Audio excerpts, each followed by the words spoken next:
In the heart of a valley, cradled by emerald hills and a silver river, lay the quiet village of Willowbrook.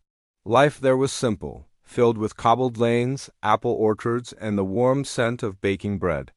The villagers believed their world ended where the mist met the forest's edge, but they were wrong. Beyond the woods, in a valley no one dared to enter, lived a giant. They called him Bran, the mountain shadow. He was said to be as tall as 3 houses, with shoulders as broad as barns. One misty morning, young Ella, the baker's daughter, chased her lost goat into those very woods. Suddenly, the ground began to tremble with a slow, rhythmic pounding, like a giant's heartbeat. And then she saw him. He stood among the trees, his head brushing their tops, his eyes shimmering with a deep, ancient sadness. He held a broken tree trunk like a walking stick. Ella froze, but the giant simply smiled. His voice was like distant thunder, yet gentle. "Don't be afraid, little one," he said. He knelt down carefully and offered her the lost goat, which had wandered near his cave. From that day on, a secret friendship blossomed. Ella would leave bread and apples at the forest edge, and in return, Bran would leave her exquisitely carved wooden animals, tiny treasures made by impossibly large hands. But secrets in a small village rarely stay hidden. That winter, a terrible storm destroyed the bridge connecting Willowbrook to the world. By the next evening, a new one stood in its place, built of massive stones and sturdy logs. No one saw who built it, but some swore they saw a colossal shape retreating into the woods at dawn. Fear, cold and sharp, began to spread. "Giants bring trouble," the blacksmith muttered. "He'll crush our homes next," cried the miller's wife.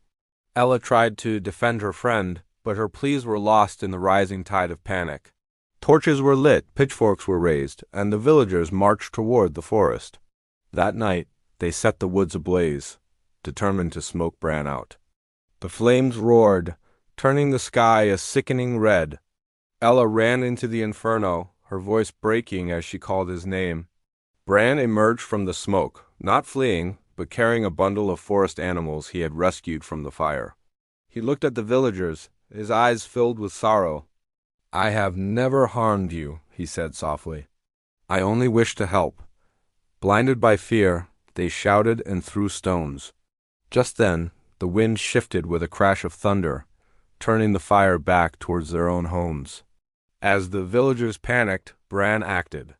He scooped up barrels of river water, again and again, pouring them over the flames until the fire was extinguished.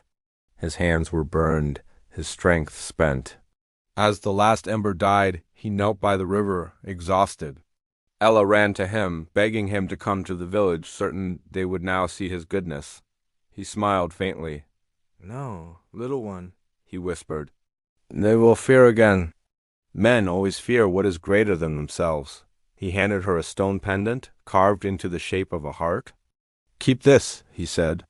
"Remember that kindness is stronger than fear." With that, Bran stood and walked into the misty hills, disappearing forever. Years passed.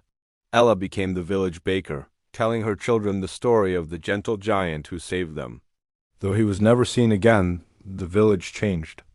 Whenever storms threatened, great stones would mysteriously appear, reinforcing the riverbanks. But people no longer feared the forest. Instead, they would leave offerings of bread and milk at its edge. And on quiet nights, some swore they could still hear heavy footsteps in the distant hills, and a voice like thunder whispering to the wind, "Be kind, even when they fear you." Thank you for joining us on this journey. If you enjoyed this story, please like this video and subscribe for more tales that touch the heart. We'll see you next time.